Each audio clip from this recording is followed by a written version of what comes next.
morning, and thank you for coming. My name is Ted Smith. I'm the founder of the Victoria Cannabis Buyers Club and the publisher of the Cannabis Digest newspaper.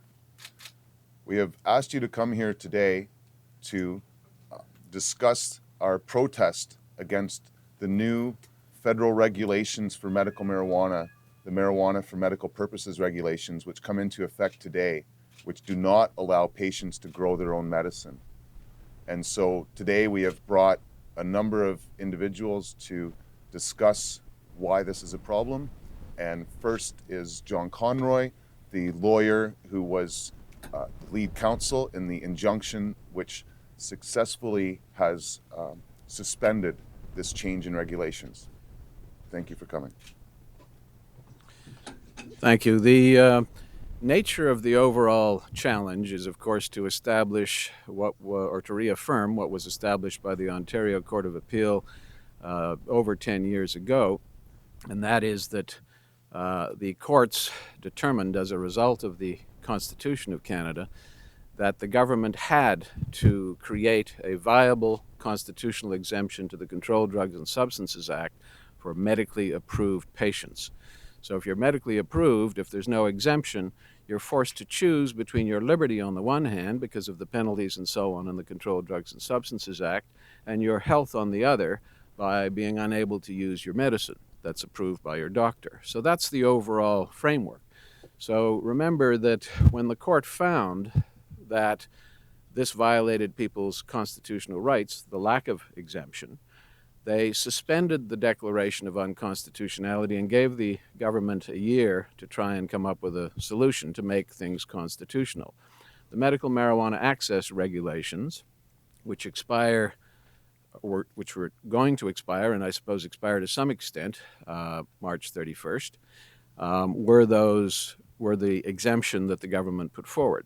There were a number of court cases challenging the restrictions in those regulations. There were successful challenges. The government responded minimally. And now here we are some roughly 13 years later, and the government has decided to replace that exemption with this proposed new exemption under the Marijuana for Medical Purposes regulations, which takes away the right of the person to produce for themselves and to control the quality and so on of their medicine, rights which were established in the Parker case here in 2001 and reaffirmed by the Ontario Court of Appeal in Murnaugh just last year. So we have in place an injunction that protects all those who had valid authorizations to possess as of the date of the decision, March 21st, currently, and had valid personal production or designated grower permits as of September 30th last year. So no new applications, no ability to change what's in the documents at this point, but grandfathered between now and the trial. There was some question whether the government was going to accept that it applied to all medically approved patients. The fact that they've now announced an appeal, or that they plan to appeal the injunction decision, would indicate that they do now accept that it applies to all. So the Federal Court of Appeal will be called upon at some point to determine whether or not Mr. Justice Manson was correct or not in granting the injunction. And to do that, they'll have to look at, one, whether it's a serious question to be tried, two, whether irreparable harm will be suffered by the patients if no injunction is granted between now and the trial, and where the balance of convenience lies between the government and the patients. And of course, we will submit that the injunction should be upheld and we should proceed to trial as expeditiously as possible. Thank you.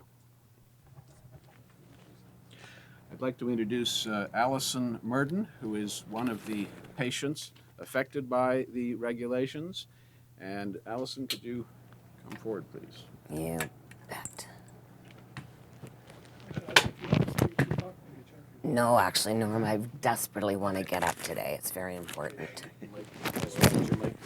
Oh, I apologize.